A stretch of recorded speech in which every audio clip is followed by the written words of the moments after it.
मित्रांनो, जय महाराष्ट्र. नांदेडमध्ये घडामोडींना वेग, अशोक चव्हाणांना धक्का देत बडा नेता सोडणार भाजपची साथ.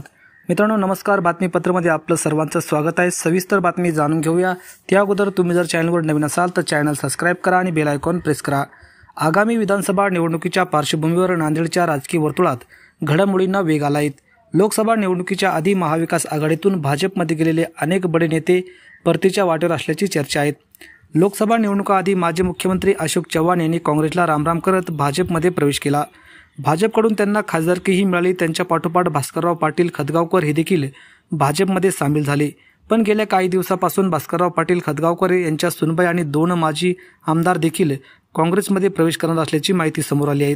मिळालेल्या माहितीनुसार भास्करराव खदगावकर हे अशोक चव्हाण यांचे नातेवाईक आहेत, पण येत्या 15 सप्टेंबरला ते पुन्हा काँग्रेसमध्ये प्रवेश करू शकतात. त्यांच्यासोबत सुनबाई मिनल खदगावकर आणि माजी आमदार ओमप्रकाश पोकर्णा, माजी आमदार अविनाश घाटे हे देखील काँग्रेसमध्ये प्रवेश करण्याची शक्यता आहे. हा पक्षप्रवेश झाल्यास अशोक चव्हाणांना यासाठी मोठा धक्का बसणार आहे. आगामी विधानसभा निवडणुकाआधी खदगावकर यांच्या सुनबाई मिनल खदगावकर नायगाव विधानसभा मतदारसंघातून निवडणूक लढण्यासाठी इच्छुक आहेत. हा पक्षप्रवेश झाल्यास नांदेड दक्षिणमधून ओमप्रकाश पोकर्णा यांना देखील देगलूर विधानसभा मतदारसंघातून अविनाश घाटे यांना काँग्रेसकडून उमेदवारी मिळू शकते, अशी देखील चर्चा जिल्ह्यामध्ये सुरू आहेत.